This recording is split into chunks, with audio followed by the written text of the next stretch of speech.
தாவேகா ஆட்சியில் அமர்வதற்கு மிக உறுதுணையாக இருந்த கட்சிகளில் விடுதலை சிறுத்தைகள் கட்சியும் ஒன்று. திமுக கூட்டணியில் அங்கம் வகித்து திமுகவுடைய வாக்குகளையும் சேர்த்து தான் வாங்கினாங்க, வாங்கிவிட்டு சென்று விட்டார்கள் அப்படிங்கிற விமர்சனத்தை வந்து திமுகவிலிருந்து வைத்தார்கள். ஸ்டாலின் அவர்கள் வந்து அந்த விமர்சனங்கள் வேணாம் அப்படிங்கிற மாதிரி சொன்னார். இருந்தாலும் ஆராசா அவர்கள் சொன்ன அந்த உடைய விஷயம் பிறகு மாற்றி கூட நீக்கிலாம் போட்டிருந்தார். அதன் விளைவாக நடக்கக்கூடிய விஷயங்கள் இன்னைக்கு பெரம்பலூர் குன்னம் பகுதியில் அது திமுக விசிக அப்படிங்கிற ஒரு சண்டையாகவே மாறி இருக்கிறது. முதல்ல ஆராசா சொன்ன கருத்தை எப்படி பார்க்குறீங்க, அதற்கு பிறகு இதுக்குள்ளே வருவாய். தேவையற்றது. ஒரு கட்சி உங்களோட கூட்டணியில் 5 ஆண்டு காலம் இருந்துச்சு. ஒரு அரசியல் சூழல் மாறும் பொழுது அந்த ஒரு கட்சி தன்னிச்சையாக முடிவெடுக்கக்கூடிய அதிகாரம் அதுக்கு உண்டு. அது ஏற்புடையதா இல்லையான்றது அது வேறவுடைய, அவங்களுக்கு அந்த அதிகாரம் உண்டு. அதில் போய்ட்டு நீங்கள் வந்துட்டு நன்றி உணர்ச்சி இதெல்லாம் பற்றிலாம் வந்துட்டு பேசுறது அப்படின்றதுலாம் ரொம்ப ரொம்ப தப்பான விஷயம். அந்த கட்சி ஒரு முடிவெடுத்து செயல்பட்டுட்டோம், அவ்வளோதான். அரசியல் நாகரிகன்றது என்னது? தேவையில்லாத நீ ஒருத்தரை எதிரியை ஆக்கி கொள்ளக்கூடாது. அதுவும் திருமாவளவன் விடுதலை சிறுத்தைகள் போன்ற ஒரு கட்சியை வந்துட்டு நீங்கள் எதிரியை ஆக்கக்கூடாது. நாளைக்கு அவங்க வந்துட்டு மறுபடியும் இங்கே சேரலாம். இன்னைக்கு அந்த கட்சி வந்துட்டு ஒரு பெரிய இழப்பில் இருக்குது. அந்த கட்சியை சேர்த்த பட்டியலிட்ட மக்கள் வந்துட்டு ஒரு 30% அளவுக்கு விஜய்க்கு வந்துட்டு வாக்காளர்களாக திரும்பிட்டாங்க. அவங்கள மீட்கிறதுக்கு அந்த கட்சி போராடணும். ஸோ அப்படியேப்பட்ட ஒரு சூழலில் அந்த கட்சியை நீங்களும் விமர்சிக்கிறீங்கன்னா என்ன ஆகும்? அப்படிப்பட்ட அந்த ஒரு நிலைக்கு காரணமும் நீங்கள் திமுக தான். வெறும் 8 சீட்டை கொடுத்துட்டு நீங்கள் வேடிக்கை பார்த்தீங்க.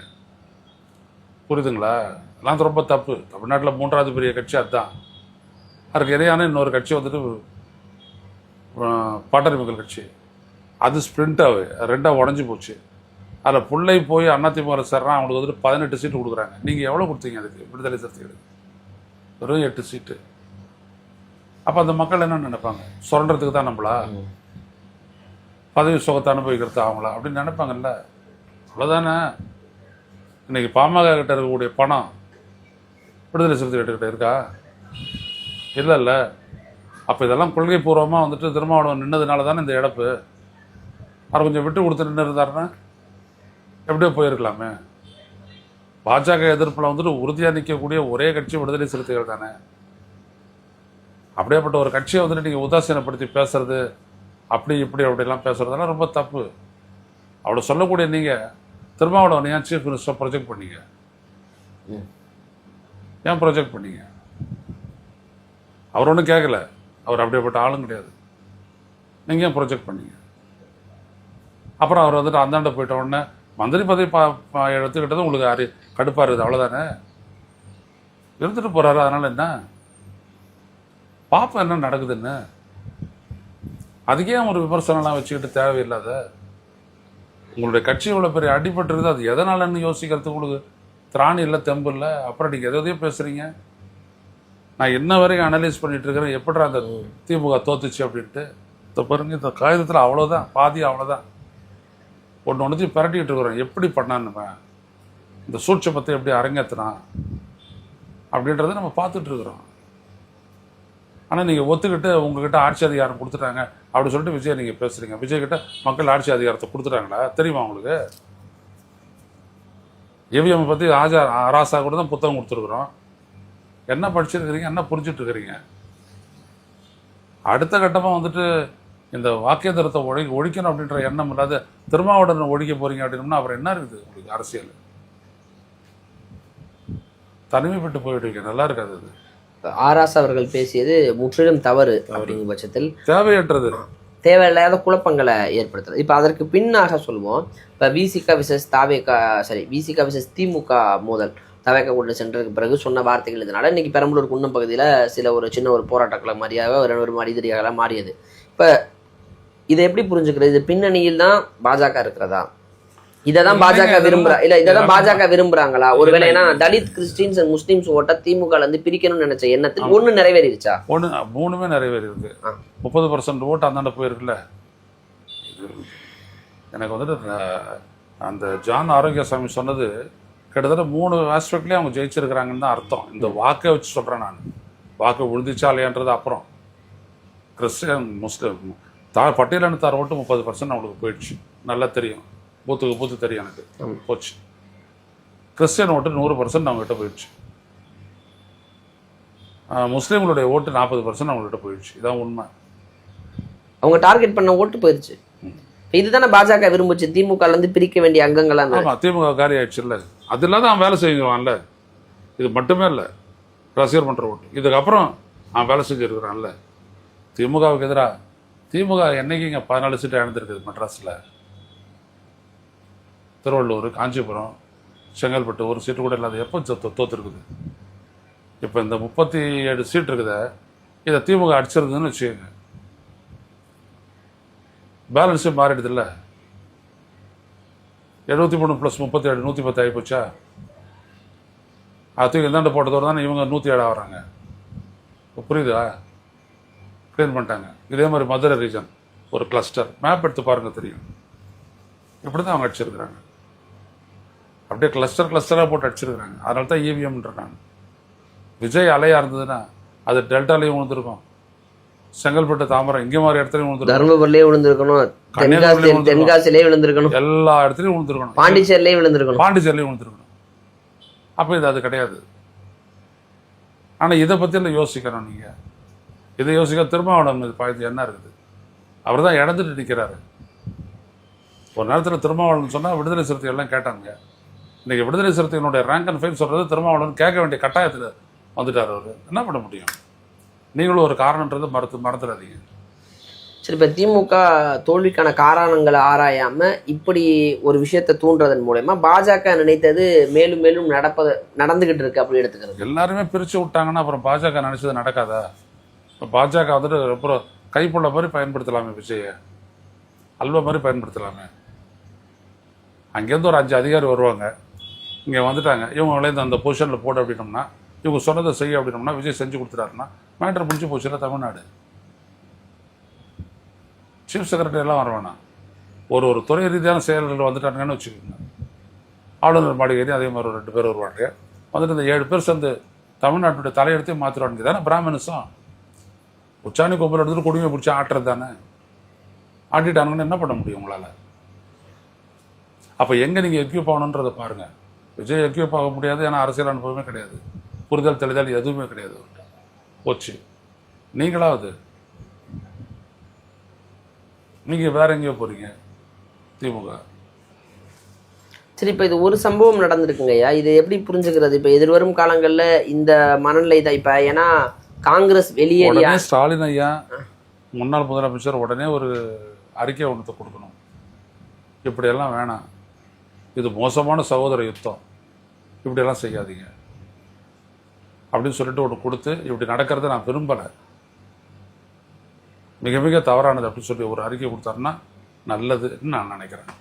திருமாவளவன் அவர்களுமே அதை இருவருமே சொல்றீங்களா இல்லை ஒருவர் மட்டுமா? இல்லை, ஸ்டாலின் சொன்னதுனாலே போகிறோம். ஏன்னா இப்போ இந்த போக்கு இருக்குல்ல, இப்போ திமுக ஆட்டோமேட்டிக்காக திருமாவளவன் அதுக்கப்புறம் சொல்லிடுவார். காங்கிரஸ் வெளியேற்றிய அன்று இதே தான் மயிலாடுதுறையில் ஒரு பெரிய போர்க்களம். காங்கிரஸை பற்றி கவலை நீங்கள் தானே உயிர் கொடுத்தீங்க. 2011 தமிழ் தேசியவாதியான சீமானும் அதை கொண்டுட்டானுங்க, அந்த பாம்பை. காங்கிரஸ் அப்படின்ற நச்சரவத்தை கொன்று தோலை கூட உருவி விற்று விட்டானுங்க. நீங்கள் தான் உயிர் கொடுத்தீங்க. திமுக 41 சீட்டு கொடுத்து நாங்கள் தான் ஒன்றுமில்லாத பண்ணி வச்சுருந்தோம். 5 சீட்டு 63 சீட்டு நீங்கள் கொடுத்தீங்க, 5 சீட்டு தவிர எல்லாம் காலி. நீங்கள் தானே உயிர் கொடுத்தீங்க. 41 சீட்டு எது கொடுத்தீங்க? விடுதலை சிறுத்தைகள் 6ல் 4 ஜெயிச்சவனுக்கு 8 தான். காங்கிரஸில் வந்துட்டு 63ல் 5 ஜெயிச்சோன்னா 41. இது பிதறல் தானே இது? இல்லை, நீங்கள் யோசிச்சு பாருங்கள். இதெல்லாம் எனக்கு புரியவே இல்லை எப்படி அப்படின்ட்டு. அவ்வளோ பெரிய மாநாடு கூட்டி அத்தனை போராட்டங்கள்லாம் நடத்தி இவிஎம்முக்காக போராட்டம் நடத்தின ஒரே கட்சி விடுதலை சிறுத்தைகள் கட்சி. நான் ஒன்றும் திருமாவளவன் விஜய் ஆதரிக்கிறதெல்லாம் அப்படியே ஒன்றும் அப்ரூவல்லாம் நான் பண்ணல. நான் என்ன கேட்குறேன் அப்படின்னோம்னா, அந்த திருமாவளவன் அந்த கட்சி எவ்வளோ தூரம் நம்ம கட்சிக்காக இந்த கொள்கைகளுக்காக முட்டு கொடுத்துச்சு, அதை நீங்கள் நினச்சி பாருங்கள். அப்படியேப்பட்ட கட்சிக்காரனோட நீங்கள் வந்துட்டு கல்லால் அடிச்சுக்கிட்டு நீங்கள் சண்டை போட்டுட்டு இருக்கிறீங்க அப்படின்னா என்ன விதமான குருட்டாம்போக்கு இது? ஏற்றுக்கொள்ள முடியுமா அதெல்லாம்? சொல்லுங்கள். அதனால் முன்னாள் முதலமைச்சர் மு க ஸ்டாலின் திமுக தலைவர் ஒரு அறிக்கையை கொடுத்துட்டு இப்படியெல்லாம் நடக்கிறத நான் விரும்பலை அப்படின்னு சொல்லிட்டு சொன்னார்னா பரவாயில்ல. இந்த மோதல் போக்குங்கிறது மிக மிக தவறான ஒரு விஷயம் அப்படிங்கிறீங்க. இப்போ இது மேலும் ஒரு ஒரு மனக்கசப்புகளை உண்டு பண்ண வாய்ப்பு இருக்கிறதா? இப்பதான் திமுகவுடைய இல்ல ஆகாதுங்க. இவங்க அறிக்கை கொடுக்காத விட்டாங்கன்னா தொடரும். பாஜக அதை பயன்படுத்திக்கும். ஏங்க நீங்க உங்களுடைய தோல்விக்கு எது காரணம் நினைக்கிறீங்க? விஜய குறைத்து நான் ஒன்று சொல்லட்டுமா? ஊர்ல நான் வந்து இன்ன வரைக்கும் நான் அந்த விசாரணையிலே தான் நான் இருக்கிறேன். எப்படி நடந்துச்சு? ஒரு கிராமத்துல 1450 ஓட்டு திமுக காவிரி படுகையில், 930 ஓட்டு தாவேகா, அண்ணா திமுக 500 சொச்சம். இது நீங்கள் என்ன சொல்லுவீங்க? 10 பைசா கொடுக்கலாம். 930 ஓட்டு. நீங்கள் ஓட்டுக்கு 2000 3000 கொடுத்துருக்குறீங்க. என்ன சொல்லுவீங்க? விடுதலை சிறுத்தைகள் என்ன பண்ணுவான்? நீ உங்களுடைய கணக்குகள் தவறு அப்படிங்கிறத புரிஞ்சு நீங்க எங்கேயோ போயிட்டு யாரையோ போட்டு இடிச்சிட்டு இருக்கீங்க. அவலை இடிக்கிறது போல நீங்க உரலை இடிக்கிறீங்க டபால் டபால்னு. அதெல்லாம் ரொம்ப தவறான ஒரு விஷயம். நந்தா, அரசியலில் வந்துட்டு இப்போ காங்கிரஸை நீங்கள் ஆதரிச்சிங்க, தப்பான விஷயம். தூக்கி வெளியில் எறிஞ்சிட்டு போகிறத விட்டு நான் எப்பவும் சொல்கிறேன், இந்தியா கூட்டணி தொடர்பாக காங்கிரஸ் வச்சு நீங்கள் முன்னெடுத்த முடிவுகள் அனைத்தும் தப்பு. அவனெல்லாம் அப்படியாப்பட்டவன் தான். அவனா பிராமண ரத்தம் ஓடுறவன். அவனெல்லாம் இப்படி தான் இருப்பான். நம்மளை முதுகில் குத்துவான். டக்குன்னு கொஞ்சம் கூட வெக்கமான ரோஷம் இல்லாத டக்குன்னு போயிட்டு 5 சீட்டை கொடுத்துட்டு 2 மினிஸ்ட்ரி அப்படின்னு சொல்ல, எது வேணாலும் கொடுங்க அப்படின்னு சொல்கிறானே. இது ஒரு கட்சியாது? அந்த கட்சியை பெருசாலாம் பேசுறீங்களா? எனிவே சார், இப்போ திமுக விசிக மோதல் போக்கு நீடிக்காமல் தடுப்பதற்கு என்னவோ அதை செய்யணும். ஏன்னா அதுதான் பாஜகவுடைய விருப்பமாகவும் இருந்து வருது. அதை அவங்க கையில் எடுக்கிறதுக்கு முன்னாடி இதை ஸ்டாப் பண்ணணுங்கிறது தான் நம்மளுடைய கோரிக்கையும் கூட. என்ன நடக்குது, அது என்ன சொல்கிறாங்கன்னு பார்ப்போம்யா. முதல்வர் விஜய் அவர்கள் டெல்லி பயணம் அப்படிங்கிற செய்தி. டெல்லிக்கு செல்கிறார், பிரதமர் மோடி அவர்களை சந்திக்கிறாரு, காங்கிரஸ் தலைவர்களை சந்திக்கிறாரு. இந்த பயணம் எந்த அளவுக்கு முக்கியமானது? ஏன்னா முதல்வர் விஜய் அவர்கள் இங்கு பதவியேற்ற பிறகு போய் இப்போ பிரதமரை பார்க்கக்கூடிய முதல் நிகழ்வாக இருக்கிறது. இந்நேரம் காங்கிரஸ் தலைமைக்கு தெரிஞ்சிருக்கும் விஜய் நம்பகத்துக்குரிய ஆளை கிடையாது அப்படின்றது. ஆல்ரெடி பாஜக தலைமைக்கு தெரிஞ்சிருச்சு. இல்லை தெரியும். அதனால இந்த சந்திப்பின் போது இவங்களும் பேசுவாங்க, அவங்களும் பேசுவாங்க. இவர் எப்படி திருப்பி வர்றாருன்றதை பார்ப்போம். எப்படி திருப்பி வர்றாருன்னா எப்படின்னா என்ன, யாருக்கு ஒத்துக்கிட்டு யாருக்கு மறுத்துட்டு வராருன்னு பார்ப்போம். அதே தமிழ்நாட்டினுடைய நலன் அடகு வைக்கப்படுதா? இல்லை அதான் தமிழ்நாட்டினுடைய நலனை இவர் எப்படி காப்பாற்றிட்டு வர்றாருன்னு பார்ப்போம். இவரும் கொடுக்க போறாரு, ஒரு மெமரண்டம் கொடுக்க போறாரு, பெருசாக ஃபைல் எடுத்துட்டு போய் கொடுக்க போறாரு. அதையும் மூடி பார்த்துட்டு ஓர வைக்க போறாரு. அது கூட ரிப்ளைலாம் ஒன்றும் இருக்காது. அது இல்லாத அவங்க சைடில் என்ன பேசுகிறாங்கன்றதை பார்ப்போம். எவ்வளோ நேரம் இந்த சந்திப்பு நடக்குதுன்றதை பார்ப்போம். பேசிட்டு வந்துட்டு இவர் என்ன பேசுகிறாருன்றதை பார்ப்போம். காத்தால சோனியாவையும் ராகுல் காந்தியும் சந்திக்க போகிறாரு, அதுவும் என்னான்னு பார்ப்போம். பேசிட்டு வந்தால் அவர் சொன்னால் தானே தெரியும். பேசிட்டு வந்துட்டு என்னது சொல்ல போகிறாரு பார்ப்போம். இந்த கூட்டணி நீடித்த கூட்டணி, எதிர்காலத்தை நிர்ணயிக்கக்கூடிய கூட்டணி, பூ அப்படின்னு சொல்லிட்டு ஏதாவது சொல்லலாம். அது அங்கே சாயந்தரம் போய்ட்டு சந்திக்கும் போது கதை கந்தலாகும். எப்படி செய்கிறாங்கன்றது பார்ப்போம். இப்போ டெல்லிக்கு விஜய் அவர்கள் சென்று வந்ததுக்கு பிறகு முதல்வர் எடுக்கக்கூடிய பேச்சில் என்ன உறவு டேர்ம்ஸ் அண்ட் கண்டிஷன்ஸ் இருக்க போகுங்கிறது தெரிய வரும்னு நினைக்கிறீங்க? நம்ம பொறுத்திருந்தாங்கய்யா பார்க்கணும். ஏங்க சரி, பொறுத்திருந்து தான் பாருங்க. என்ன கேட்டிங்கன்னா, இல்லை ஒரு இணக்கமான உறவோடு இருந்தால் நல்லது. புரிதலோடு இருக்கிற ஸ்டாலின் போன்றவர்கள்லாம் போகும்போது ஒரு தடவை என்ன பண்ணாரு, ஏர்போர்ட்டை எக்ஸ்பான்ஷன் ப்ராஜெக்ட் வந்துச்சு. அதை மோடி திறந்து வச்சுட்டு அதெல்லாம் விளக்கிட்டு இருந்தாங்க. ஸ்டாலின் ஸ்டாலின் பின்னாடி கையை கட்டிக்கிட்டு அப்படியே தள்ளி நின்னாரு. மோடி போயிட்டு அவர் இழுத்துட்டு வந்துட்டு பக்கத்தில் நிறுத்தினாரு. ஸ்டாலினுடைய எண்ணம் இவ்வளோதான். நீ கட்டுறேன், தூக்கி அதான் நீ கொடுத்துட்ட, இதில் எல்லாம் நான் பேசுறதுக்கு இருக்குது, பழகிறதுக்கு இருக்குது, அவ்வளோதான்.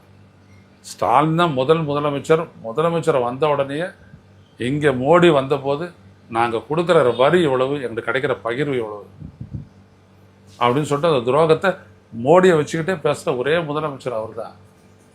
அதுக்கே பதில் வரல. ஏன் அதை விட அதிகமா முதல்வர் விஜய் அவர்கள் செய்ய மாட்டார் ஏன் நம்புறீங்க? இல்ல விஜய்களை தெரியாதவனால எதுவும் நடக்காது. பேச மாட்டார்னு நினைக்கிறேன். இல்ல தெரியாது, அவ்வளவுதான். அது பேசல அதெல்லாம் எனக்கு தெரியாது. பேசுறதெல்லாம் என்னன்னு மட்டும் சொல்ல போறாங்க, பாப்ப நாளைக்கு. தெரியாது, இன்எஃபிஷியன்சியை நான் சொல்லல, தெரியாது. என்ன பேசுவாங்கன்னு தெரியாது. பேசுனா பாத்துக்கலாம். பார்ப்போங்கய்யா.